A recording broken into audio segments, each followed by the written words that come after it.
Hi everyone मु लिपुन आपण मन को लिपुन ओडिया टीवी चैनल को बहुत बहुत स्वागत करूची। आज गोटे समस्त बहुत बड़ी इनफॉरमेशन रही विशेषकर चाषी मान को मिल लाभ। यही स्कीम एक्चुअली चाषी भाई कि बर्तमान सब इन्वेस्टमेंट कर स्कीम नाम रोचे किसान विकास पत्र योजना। एथिरे आपनकर पैसा सीधा डबल माने सबुठार अधिका सुध ये मिलता है।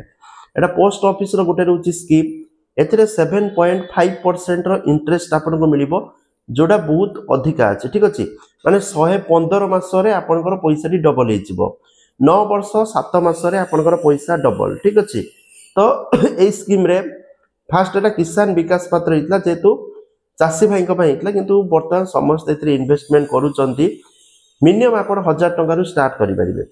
जदि 1000 टका रखुचंती ताले 9 वर्ष 7 मास बा 115 मासरे पैसा आपनको 2000 हिजो।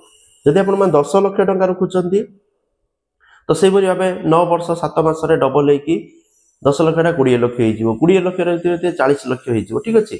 आपण मैंने अलग ठार ये बहुत अधिका रिटर्न पाइबे ठीक अच्छे। जब चाहूँगी अधिका अमाउंट आपण पाखे पड़ी अच्छी कौन कम ना आपण चाहते आप पुओ झील बड़ हेले कम लगे बर्तमान पैसा पकईकी रखिंट कौन सुना गहना घरे पकईकी रखिंट ये करके आपण मैंने पोस्ट ऑफिस स्कीम इन्वेस्टमेंट करें कारण इन्वेस्टमेंट कले भल रिटर्न मिल 9 वर्ष पर डबल हो पुणी से डबल पैसा पुणी रखिदेवे से किसान विकास पुणी 9 वर्ष पुणी डबल तो बहुत भल रिटर्न पाइपर। यदि चाहते पोस्ट ऑफिस स्कीम निहाती भाव भाग नियंतु आपन को भल रिटर्न मिल पार। थैंक यू जय जगन्नाथ।